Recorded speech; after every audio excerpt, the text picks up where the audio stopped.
Brian Wilson's father, Murry, controlled the early Beach Boys band with harsh discipline, and in 1964 the brothers helped remove him as manager. Then, in 1969, Murry sold their publishing catalog without his son's approval. That was not the worst. Robin Gibb became frustrated when Barry was increasingly presented as the Bee Gees' main voice. Then in 1969, Robin walked away after Barry's First of May was chosen as the A-side while Robin's Lamplight was pushed to the B-side. After Maurice died in 2003, Robin wanted to continue performing as the Bee Gees. Barry disagreed, and when Robin died in 2012, Barry was left with a painful realization. When you think that was the worst. Ray Davies stabbed Dave Davies with a fork during a family dinner. They had one of rock's most complicated family partnerships. Inside the Kinks, the brothers could clash over music, control, and direction, with their different personalities creating plenty of tension. 3 bands, 3 stories, 3 different endings. I'm picking up vibrations. She's giving me. The Beach Boys began as a family dream, but Brian Wilson's relationship with his brothers was complicated almost from the beginning. Brian became the musical visionary, pushing the group far beyond its early surf sound. Songs such as California Girls, Good Vibrations, and the album Pet Sounds showed how ambitious his ideas had become. But at home, the Wilson family had another story. Their father, Murry Wilson, managed the group during its early rise, and his strict, controlling approach created enormous pressure. Brian was particularly affected by his father's behavior. By 1964, the brothers and other band members had removed Murry as manager, but his influence did not simply disappear.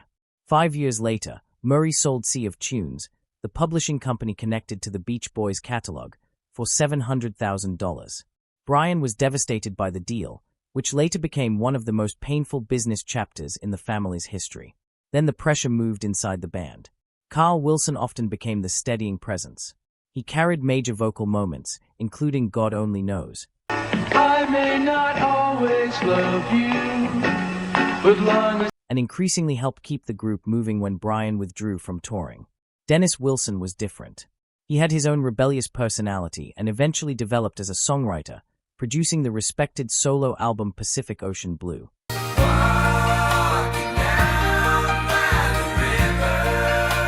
But Dennis also became briefly associated with Charles Manson, a connection that later became an uncomfortable part of Beach Boys' history.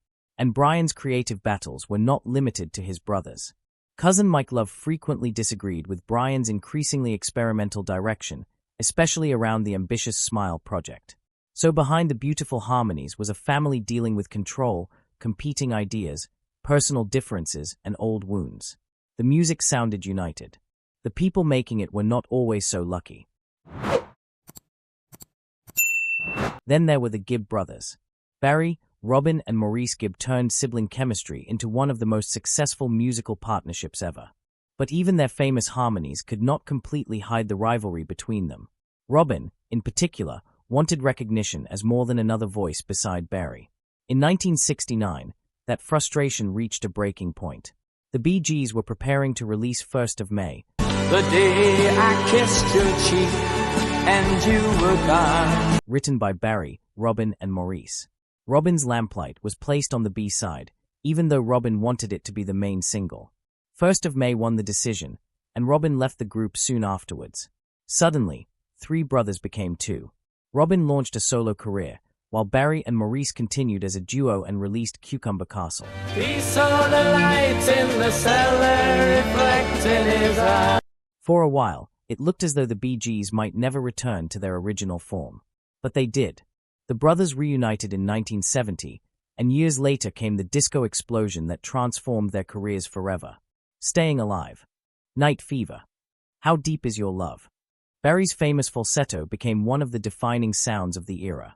But success did not erase the old rivalry. Robin had his own distinctive voice and songwriting identity, and the question of who should stand at the center of the Bee Gees never completely disappeared. Maurice often found himself in the middle, helping bridge the gap between his brothers. Then came the loss that changed everything. Maurice died in 2003. The Bee Gees were no longer 3 brothers. Robin wanted to continue performing under the Bee Gees name, but Barry did not feel the same way. Without Maurice, he struggled with the idea of continuing as the Bee Gees. The disagreement created another painful distance between the brothers. Robin died in 2012, and Barry was left with something far heavier than another disagreement.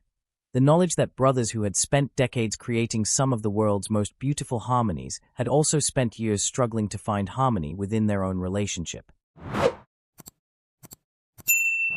And then there were Ray and Dave Davies. With the Kinks, the family tension could become almost unbelievable. Ray was the songwriter and frontman. Dave was the younger brother with the guitar, the attitude and the distinctive sound that helped make songs such as You Really Got Me so influential. But their relationship could swing from affection to irritation incredibly quickly. Dave once recalled just how ordinary their arguments could begin. As children, he took a chip from Ray's plate. Ray responded by stabbing a fork into Dave's hand.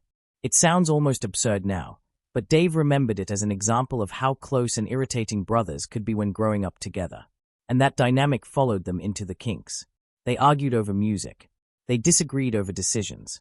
They could clash on stage and away from it. Yet somehow, the tension also seemed to fuel the band's identity. Ray's songwriting gave the Kinks their character, with songs such as Waterloo Sunset, Lola, and Sunny Afternoon. Dave brought the guitar sound. His work on You Really Got Me helped establish a distorted guitar style that would influence generations of rock musicians. He also contributed songs of his own, including Death of a Clown and Living on a Thin Line. But there was always another argument waiting around the corner. The brothers could love each other and still struggle to tolerate each other's personalities. Ray once described the relationship in remarkably complicated terms. Love was there, but so was irritation. Dave expressed a similar feeling. That may be the secret to understanding all three families. The Wilson brothers had music, fame, and family pressure. The Gibb brothers had success, rivalry, and the fight for recognition. The Davies brothers had extraordinary chemistry mixed with years of personal and creative friction. And yet, somehow, all three stories produced remarkable music. The Beach Boys gave us God Only Knows and Good Vibrations. The Bee Gees gave us Staying Alive, Night Fever, and How Deep Is Your Love. The Kinks gave us You Really Got Me, Waterloo Sunset, and Lola. Three families. Three complicated relationships. Three completely different endings. And perhaps that is what makes these stories so fascinating. Because behind the perfect harmonies, unforgettable riffs, and legendary performances were brothers who did not always agree, did not always get along, and sometimes struggled to separate family from music. The audience heard harmony. Behind the curtain, the brothers were still trying to find it. And if you enjoyed this story, subscribe to the channel for more forgotten musicians, overlooked family members, and the fascinating stories hiding behind rock's biggest legends.